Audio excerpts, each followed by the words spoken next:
अच्छा बच्चों, कैसे हो? तो बच्चों हम 10th क्लास पढ़ रहे थे और 10th क्लास में हम एक्सरसाइज 6.5 पर हैं। एक्सरसाइज 6.5 से पहले मैंने आप लोगों को दो थ्योरम पढ़ा चुका हूँ, थ्योरम 6.7 और 6.8। आज से जहाँ से हम पढ़ने वाले हैं वो है थ्योरम 6.9। तो बच्चों जो थ्योरम 6.9 है पहले उसको हम कंप्लीट करते हैं, उसके बाद एक्सरसाइज पे आते हैं। तो थ्योरम हमसे कहती है इन ए ट्राइंगल, थ्योरम 6.9 ये हमसे कहते हैं इन ए ट्राइंगल, एक ट्राइंगल के अंदर if square of one side is equal to the sum of the square of other two side, यानी एक साइड का जो स्क्वायर होता है वो जो बाकी दो साइड्स बचती हैं उन दोनों साइड्स के स्क्वायर के जो सम होगा उसके इक्वल होगा। ठीक है, then the angle opposite the first side, और जो पहली साइड थी बच्चे उसका जो ऑपोजिट एंगल होगा वो इज ए राइट एंगल, वो क्या होगा? राइट एंगल होगा। ये चीज हमने यहाँ पे सीखनी है, इसी को हमें प्रूव करना है। देखिए बच्चे, ये कोई ट्राइंगल थी हमारे पास, ये ठीक है, ये ट्राइंगल है हमारे पास ए बी सी।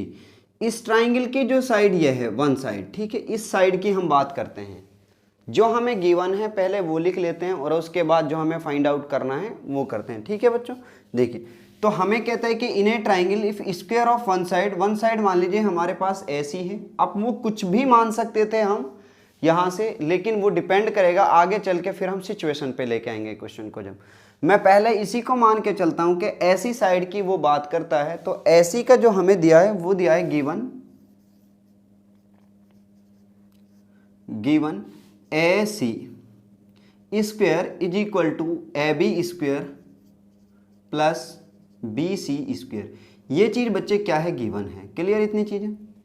और हमसे जो चीज फाइंड आउट कराता है उसकी बात करते हैं हम। क्या फाइंड आउट करा रहा है? फाइंड कीजिए now angle B is equal to 90 degree. ठीक है, उसने कहा हमसे in a triangle if square of one side, एक साइड का square is equal to the sum of the square of other two sides, जो दो साइड बची हैं उन दोनों साइड के स्क्वायर, और square A B square plus B C square इसके सम के इक्वल है, देन तब द एंगल ऑपोजिट, और उस साइड का ऑपोजिट एंगल फर्स्ट साइड, जो पहली साइड हमने मानी थी वो मानी थी हमने ऐसी, और ऐसी का जो अपोजिट एंगल होगा, ऐसी साइड ये है, इस साइड का जो अपोजिट एंगल होगा बच्चे वो कौन सा एंगल है? ये एंगल बी।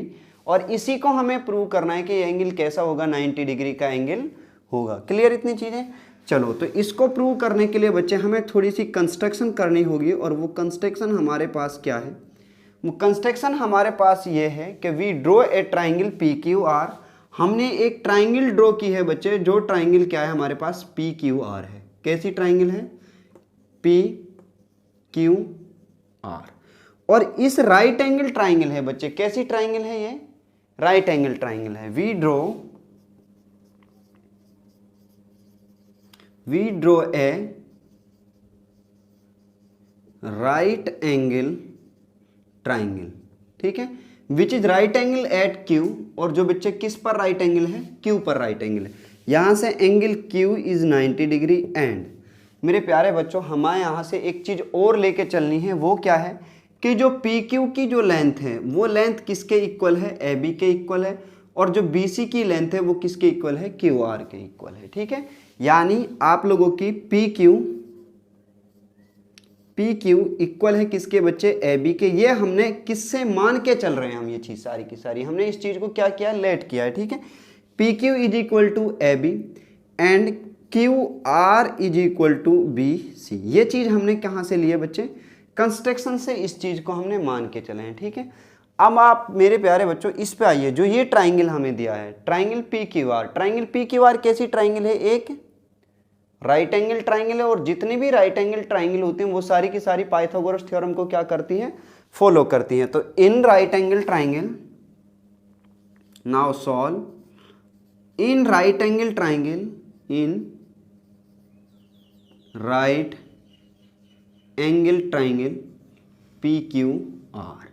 तो पी क्यू आर अगर बच्चे राइट एंगल ट्राइंगल है तो P R square is equal to P Q square plus में क्यू आर स्क्वायर। तो यहां से हमें मिला P R square is equal to P Q square plus Q R square. किस रूल से बच्चे? पाइथागोरस थ्योरम से। ठीक है, किससे? पाइथागोरस थ्योरम से। तो आप पूरा लिख लेंगे इसको, पाइथागोरस थ्योरम से। क्लियर इतनी चीजें। यहां से आप मुझे बताइए बच्चे, हमने एक चीज मान के चले थे कि पी क्यू इज इक्वल है ए बी के और क्यू आर इक्वल है किसके, बी सी के। अगर इनकी वैल्यू हम इस इक्वेशन के अंदर पुट करें तो हमें कितना मिलेगा, हमें मिलेगा P R square equal to P Q. तो बच्चे जहां पे हमारे पास पी क्यू आया है, क्या मैं वहां पे ए बी लिख सकता हूं? तो बिल्कुल लिख सकते हैं। क्यों? क्योंकि पी क्यू और ए बी कैसे हैं, आपस में इक्वल हैं। तो इसीलिए हम लिखेंगे यहाँ पे ए बी स्क्वेयर प्लस जहाँ पे क्यू आर आया है वहाँ पे हम कितना लिख सकते हैं, बी सी लिख सकते हैं। क्यों लिख सकते हैं? क्योंकि हमने इस चीज़ को क्या कर लिया था, पहले मान लिया है। तो यहाँ पे लिखेंगे हम बी सी स्क्वेयर। और बच्चे ये चीज़ लिख के आप लोगों को दिखानी होगी कि हमने क्यों पुट किया है। क्यों?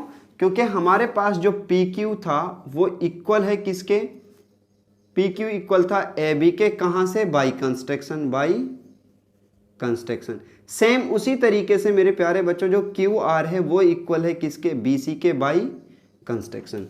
तो हमें मिला P R square is equal to A B square plus B C square. ये हमारी आ गई इक्वेशन नंबर 2 और ये हमारे पास है इक्वेशन नंबर 1। आप दोनों इक्वेशन को जब कंपेयर करोगे फ्रॉम इक्वेशन 1 एंड 2, तो we are getting here A B square plus B C square. A B square plus B C square is the same side of both equation. दोनों equation की जो ये side है ये कैसी है बच्चे, सेम साइड है। कैसी साइड है? इनकी जो राइट हैंड साइड है वो दोनों की इक्वल है। तो इसी वजह से मेरे प्यारे बच्चों, अगर दो इक्वेशन आप लोगों को दी हैं और दोनों इक्वेशंस की एक साइड इक्वल है तो अगली साइड अपने आप, जो नेक्स्ट साइड बचती है वो अपने आप क्या हो जाती है, इक्वल हो जाती है। तो यहां लिखेंगे हम फ्रॉम इक्वेशन 1 एंड 2। जब बच्चे आप फर्स्ट और सेकंड को कंपेयर करोगे तो हमें मिलेगा A C square is equal to P R square. और बच्चे अगर दोनों साइड में स्क्वेयर हो तो स्क्वेयर से स्क्वेयर क्या हो जाता है, कैंसिल होता है। क्लियर? तो हमें मिला A C is equal to P are.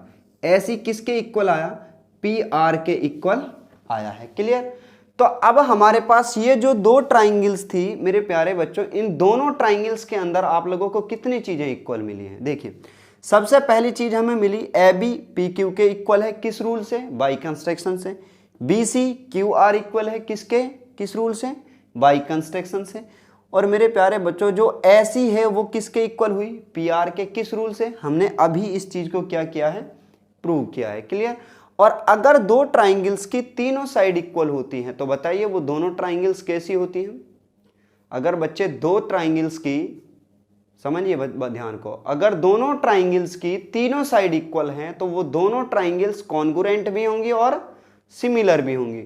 और कॉन्ग्रुएंट और सिमिलर ट्राइंगल्स की एक प्रॉपर्टी होती है कि उनकी हर एक चीज कैसी होती है, कॉन्ग्रुएंट ट्राइंगल की, कॉन्ग्रुएंट ट्राइंगल्स के all angles are equal and similar triangle के भी all angles are equal. But difference क्या है दोनों के अंदर, अगर मैं यूं कहूं कि दो ट्राइंगल्स दिए हैं, दोनों ट्राइंगल्स के एंगल इक्वल हैं, तो दोनों ट्राइंगल सिमिलर होंगी या कॉन्ग्रुएंट होंगी।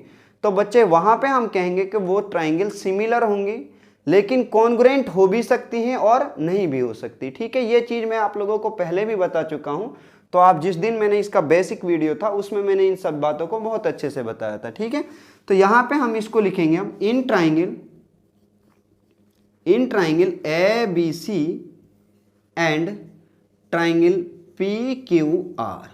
तो यहां से मेरे प्यारे बच्चों ए बी इक्वल है किसके, पी क्यू के, बी सी इक्वल है किसके, क्यू आर के। कहां से, बाई कंस्ट्रक्शन। एंड हमारे पास जो ए सी है वो इक्वल है कहां से, पी आर से। किससे, अभी हमने इस चीज को क्या किया है बच्चे, प्रूव किया है। ठीक है, और इन दोनों ट्राइंगल्स की तीनों साइड इक्वल हैं तो ये ट्राइंगल कैसी हुई, कॉन्ग्रुएंट हुई। तो यहां से लिखेंगे hence triangle A B C is congruent triangle P Q R. दोनों ट्राइंगल कैसी हैं, कॉन्ग्रुएंट हैं, किस रूल से, एस एस एस। और अगर दोनों ट्राइंगल इक्वल हैं तो बच्चे इनके करस्पॉन्डिंग पार्ट्स भी कैसे होंगे, इक्वल होंगे। इसीलिए एंगल बी इक्वल होगा एंगल क्यू के, किस रूल से, C P C T. Corresponding part of congruent triangles. Clear. और अगर ये करस्पॉन्ड पार्ट इक्वल है तो बच्चे एंगल क्यू कितने डिग्री का था, 90 डिग्री का, तो एंगल बी भी कितने डिग्री का हुआ, इसीलिए angle B is equal to 90 degree. और यही चीज हमें क्या करनी है, यहाँ से प्रूव करनी थी, और वो हमारी क्या हुई है, प्रूव हो चुकी है। तो ये हमारी थ्योरम 6.9 होगी। तो बच्चे ये थ्योरम कंप्लीट होने के बाद हम एक्सरसाइज पे आते हैं। और आप लोगों को यदि वीडियो अच्छा लगा है तो लाइक करें, शेयर करें, और हमारे साथ यदि नए जुड़े हैं तो आप लोग चैनल को सब्सक्राइब करें। अब हम आपसे मिलेंगे एक्सरसाइज के साथ। जितने भी क्वेश्चन हो सकते हैं मैक्सिमम क्वेश्चन कराने की हम कोशिश करते हैं आपको एक सफिशिएंट टाइम के बीच में, ठीक है। तो बच्चे आप ज़्यादा से ज़्यादा चीज़ों को रिवाइज कीजिए। जब तक आप रिवाइज नहीं करोगे तो आपको कोई भी नहीं सिखा सकता, ठीक है। हो गई पूरी।